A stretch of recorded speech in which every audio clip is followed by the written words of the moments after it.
নমস্কার, Binoy Ghosh. Welcome to my educational channel.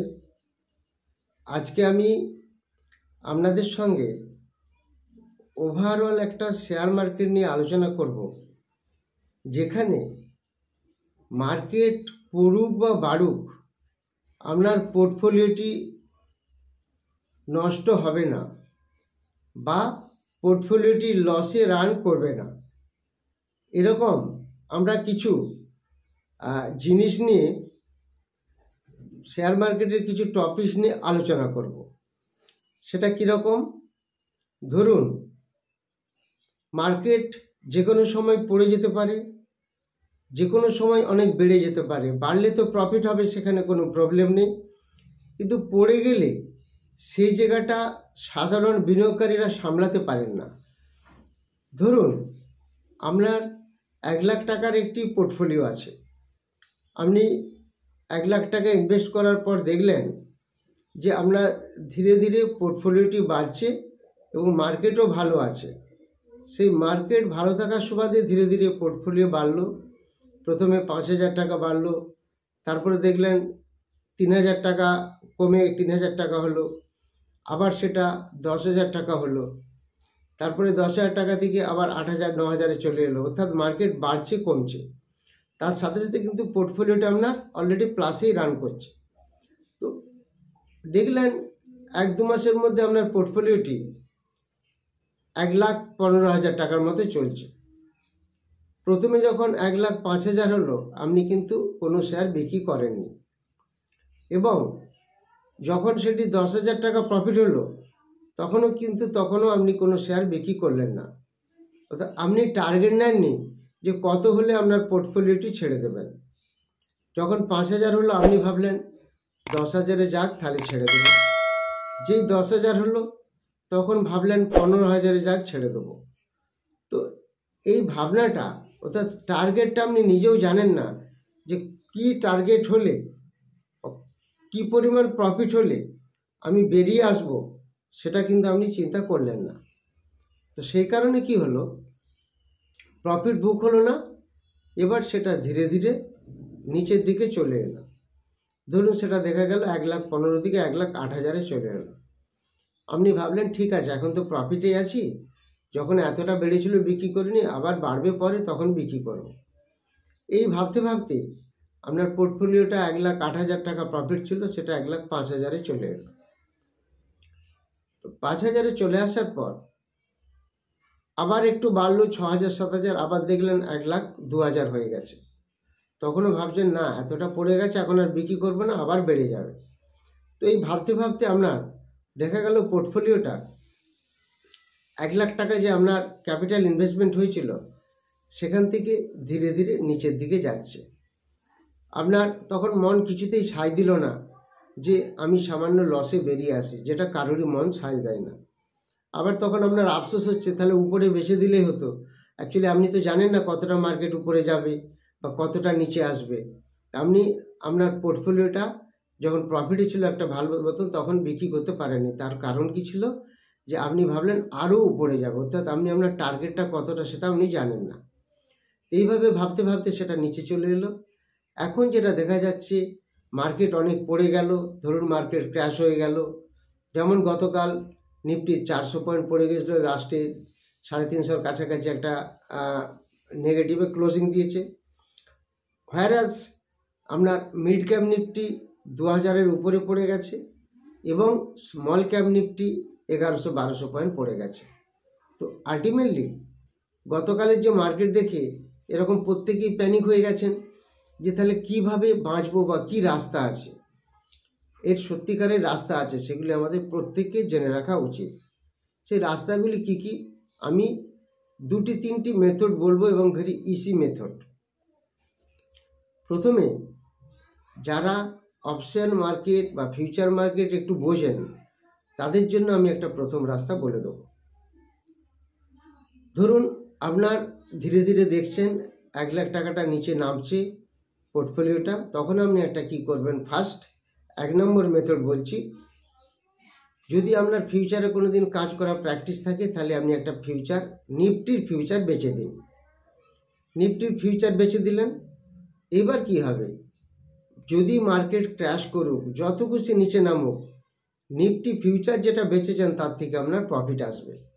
আর যেগুলি স্টকগুলি আপনার কিনা আছে ক্যাশ মার্কেট, ইকুইটি মার্কেটে, সেখানে কিন্তু লস হবে। দেখবেন আপনার লস আর বাড়ছে না। ধরুন পোর্টফোলিওটা আপনার 95,000 হয়ে গেছিলো 1 লাখ থেকে, 1,15,000 থেকে, সেটা 95,000-এর কাছাকাছি ঘুরবে যখন আপনি ফিউচারটা সেল করলেন। তো ফিউচারে সেলটা আপনার প্রফিট দেবে, আর স্টকগুলি নিচে আসলে সেগুলো লস হবে। আলটিমেটলি এই যে সিস্টেম, এই সিস্টেমটাকে আমরা কি বলি, এটাকে বলি হেজিং সিস্টেম। এটা প্রত্যেকে জেনে রাখা উচিত যারা স্টক মার্কেটে আমরা কাজ করতে আসি। এই হেজিং সিস্টেম পদ্ধতি মেনটেন করলে আপনার পোর্টফোলিও কখনো লস হবে না। এবার আপনি বলতে পারেন আমরা তো ফিউচারে কখনো কাজ করিনি, ফিউচার মার্কেটে কিভাবে কী হবে আমাদের জানা নেই। এটা আর ফিউচার মার্কেটে একটা ব্যাপার হলো কি, প্রচুর টাকা লগ্নি করতে হয়। 1 লাখ 1.5 লাখ টাকার মতো একটা সেল করতে গেলে ফিউচার লাগে। তো সেই কারণে অপশন মার্কেটে যারা কাজ করেন, ফিউচার যাদের টাকা বেশি নেই, ফিউচারে প্রচুর টাকা লাগে, তো অপশানে সেখানে 5-10 হাজারের একটা কাজ হয়ে যাবে। তাহলে যখন এমত অবস্থায় আপনি সেল করতে পারছেন না, তখন কি করবেন, অপশন মার্কেটে নিফটি একটা পুট বাই করে রেখে দেবেন। পুট বাই মানে কি, এটা একটু জেনে নেবেন বা ক্লাসে কারো কাছে শিখে নেবেন। পুট বাই মানে হলো যখন মার্কেট পড়বে সে আপনাকে প্রফিট দেবে। তাহলে আপনার যেহেতু একটা পোর্টফোলিও অলরেডি আছে, ধরুন 1 লাখের কাছাকাছি, আপনি ভাবছেন যে না মার্কেট এবার পড়ে যাবে, তাহলে আমাকে এর থেকে বাঁচতে হবে, পোর্টফোলিওটাকে সেভ করতে হবে। তখন আপনি কি করবেন, একটা অপশন মার্কেটে নিফটির একটা পুট বাই করে রেখে দিলেন। তাহলে কি হলো, নিফটির পুট বাই আপনাকে একদিক থেকে প্রফিট দেবে, আর ইকুইটি মার্কেটে যেটা আপনি কিনে রেখেছেন সেটাতে লস হবে। দেখবেন দুটো মিলিয়ে আপনার লস বাড়ছে না কোনোভাবে। তাহলে আপনার সেভ হয়ে গেল, পোর্টফোলিও সেভ হলো। এই একটা পদ্ধতিতে আপনারা এটাকে মেনটেন করতে পারেন। তাহলে দেখবেন এটাকেও বলে একটা হেজিং পদ্ধতি। এই ফিউচারকে শর্ট করে রাখা, বেঁচে রাখা, অথবা ক্র্যাশের সময় একটা। এবার প্রশ্ন হচ্ছে যে আপনি যে পুট বাই করবেন সেটা অ্যাট দ্য মানি না ইন দ্য মানি না আউট অফ দ্য মানি, কোনটাতে করবেন। তো এই সিচুয়েশনে আপনার অ্যাট দ্য মানিতে করাটাই বেটার, ভালোভাবে প্রোটেকশন দিতে। তার কারণ দেখবেন মার্কেট যেভাবে প্রফিট একটা স্টক ধীরে ধীরে উপরে যায় দেয়, কিন্তু যখন পড়ে তার থেকে আরও বেশি পড়ে। নিফটি 100 পয়েন্ট বাড়লে একটা স্টক যদি 6,000 টাকা বাড়ে, নিফটি 100 পয়েন্ট পড়ে গেলে সেই স্টকটা কিন্তু 10 টাকা পড়ে যাবে। অর্থাৎ বাড়ার রেটটা যে পরিমাণে হয়, পড়ার রেটটা তার থেকে আরও অনেক বেশি হয়। সেই কারণে পড়ার সময় সেলাররা প্রচুর অ্যাডভান্টেজ পায়। এইভাবে তাহলে আপনি যদি অপশানে একটা নিফটি পুট বাই কিনে রেখে দেন, পুট বাই করে রেখে দেন, অর্থাৎ সেটা অ্যাট দ্য মানিতে করবেন। ইন দ্য মানিতে করলে আরও বেটার, আউট অফ দ্য মানিতে করলে প্রফিটটা অত হবে না। যেহেতু আপনার পোর্টফোলিওটাকে সেভ করতে হবে, অ্যাট দ্য মানি অথবা ইন দ্য মানি দুটোর মধ্যে যে কোনো একটা নেবেন, তাহলে খুব ভালো হবে। এই একটা মেথড আছে, এটা গেল দ্বিতীয় মেথড। এই দুটোই কিন্তু সিস্টেম হেজিং। আর একটা মেথড বলবো, যারা মোটামুটি ফুল টাইমার, যারা শর্ট সেল করে কাজ করতে পারেন, তারা মার্কেট খোলার সাথে সাথে 9টা-15 পর 16-17 মধ্যে আপনারা দেখবেন কোন কোন স্টক, যে স্টকগুলি আপনার ওপেন এবং হাই সেম আছে, ওপেন এবং হাই দুটি সেম আছে, তাকে শর্ট সেল করবেন। তাকে যদি শর্ট সেল করেন, দেখবেন সেই স্টকটি নিচে পড়ে গেল।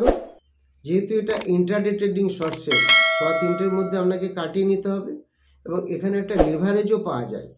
সেই লিভারেজটা নিয়ে আপনি কাজও করতে পারেন, একটা 5 টাইমস লিভারেজ পাবেন। এতেও বেশ খানিকটা আপনি প্রফিট করে ওই পোর্টফোলিওটাকে আপনি সেভ করতে পারবেন। তো এই শর্ট সেলটাও একটা ভালো গেমস, কিন্তু আপনাকে কোন স্টকে সেল করবেন সেটা একটু জানতে হবে। যেটার ওপেন এবং হাই সেম, সেই স্টকগুলিকে বাছাই করে একটু ভালো স্টক যার ভলিউম বেশি, সেটাকে আপনাকে সেল করতে হবে।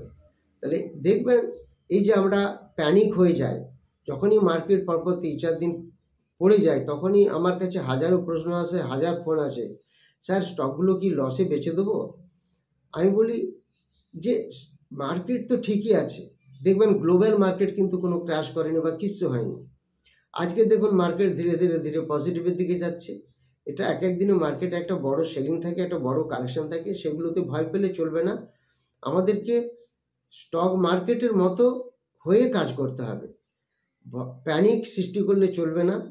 আমাদেরকে এই মার্কেটেই প্রফিট করতে হবে, প্রফিটের রাস্তাগুলি আমাদের জানতে হবে, পোর্টফোলিওকে সেভ করার রাস্তা জানতে হবে। দেখবেন প্রফিট যখন হচ্ছে আমরা চট করে প্রফিট নিতে পারি না, আর লস যখন হচ্ছে তখন চট করে নিতে পারি। আমরা 500 টাকা প্রফিট নিলে 2000 টাকা লস নিয়ে নিই। এই জায়গাটাকে আপনাকে প্রোটেক্ট করতে হবে।